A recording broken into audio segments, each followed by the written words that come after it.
Hey everyone, it's me, Joshua Smith, and I just wanted to make a little something special because I just recently hit over 2,000 views on my YouTube channel, and I just want to make something special to say thank you to all of you that have been watching my show through all the changes and rearranges and everything.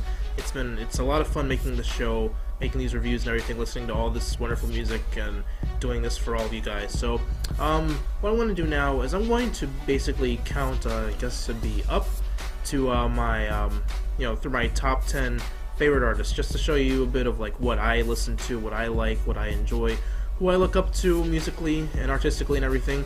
So without further ado, here we go. Number 10 is James Brown. James Brown is my number 10 mainly because of how much he contributed to the music business in terms of defining genres, stepping outside of your labeled genre, modern dancing, and sampling. Some of you may not know this, but James Brown is the most sampled artist in history. Back when hip-hop first started, most rappers sampled James Brown because of his stance on black power, and hip-hop culture in general was meant to empower blacks.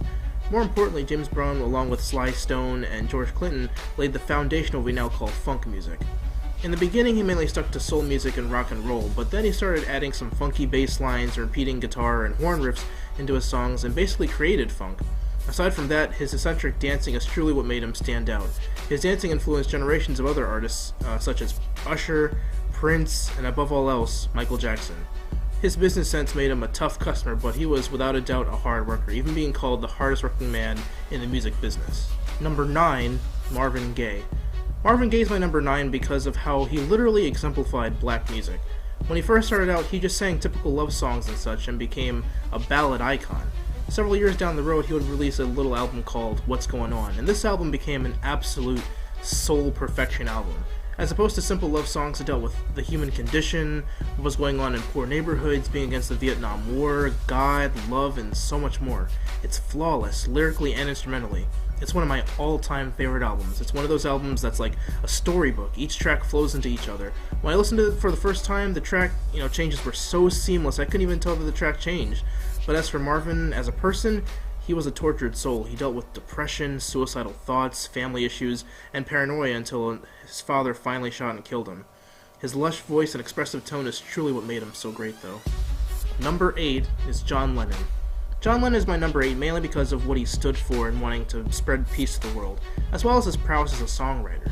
Some consider him a music genius, but for me he's more of a creative genius. His level of imagination was simply off the charts, and this wasn't just shown through his music, but his art and his literature as well.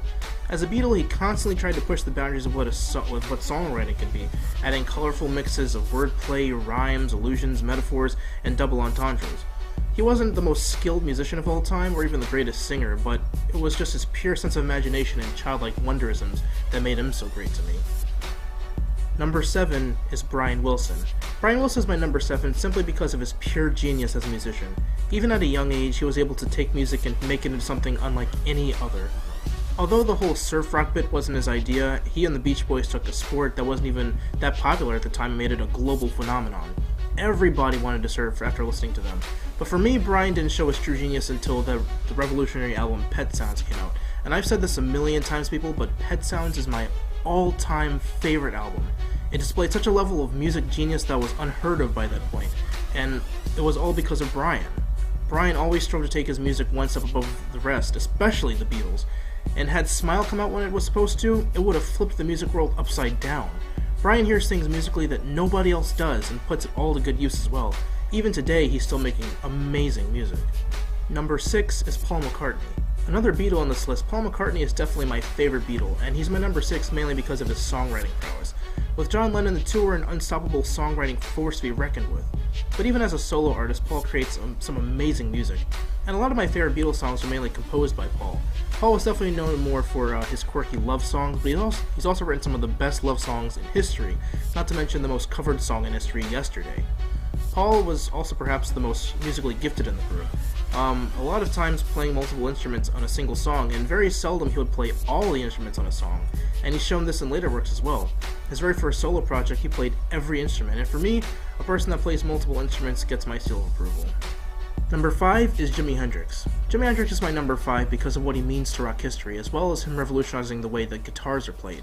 He took an instrument like the guitar and made sounds come out of it that have never been heard before. While he wasn't the first person to experiment with feedback and full compositions, that was The Who. He was definitely the one who exemplified it more than anyone else, not to mention his very nonchalant and carefree nature. It made him seem very human to a lot of people who thought he was some alien from Mars. He headlined what is perhaps the greatest festival in music history, Woodstock, and was a forerunner of the psychedelic movement of rock blending blues with R&B, jazz, folk, heavy metal, and soul. He is widely regarded as the greatest guitarist of all time, and rightfully so. He took the guitar and made it a true force of nature, just as he was. Number 4 is Ray Charles. Ray Charles is my number 4 because of how he changed what an artist could be.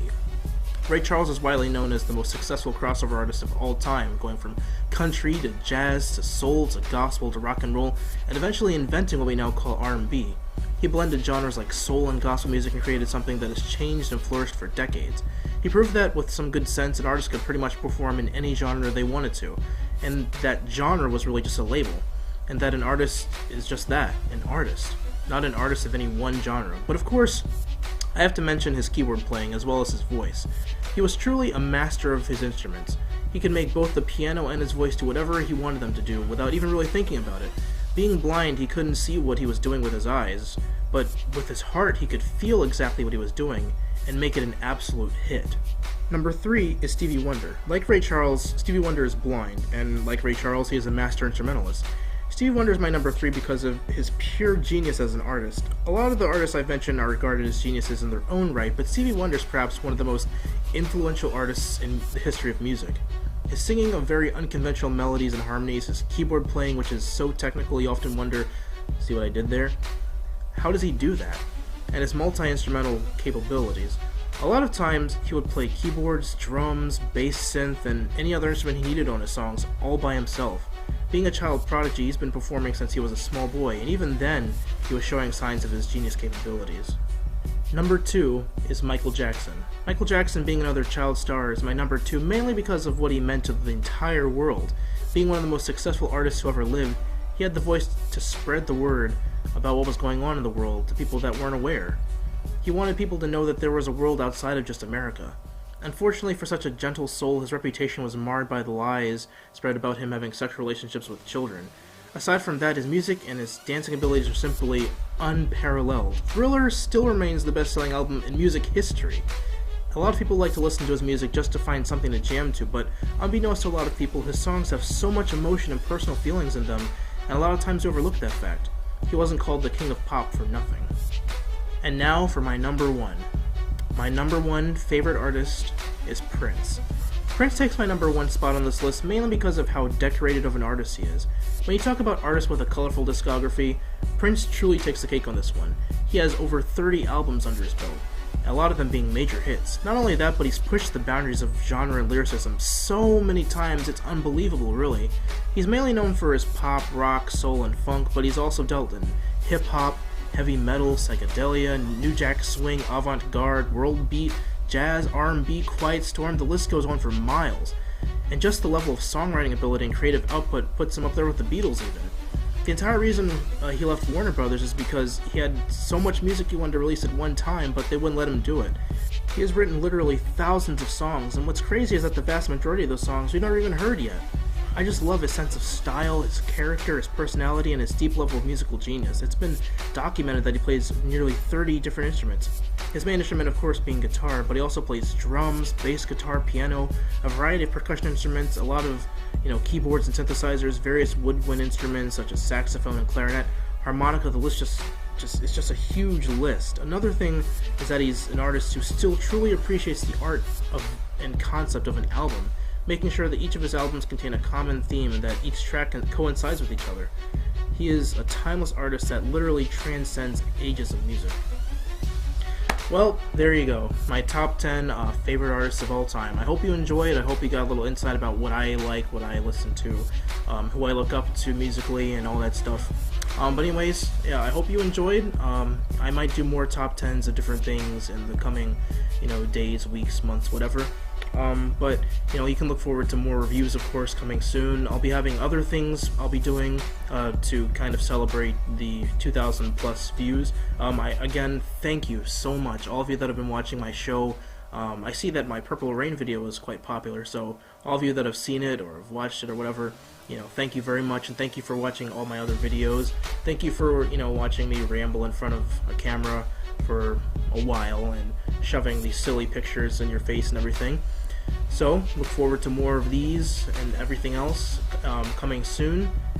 Thank you for watching again, and so long.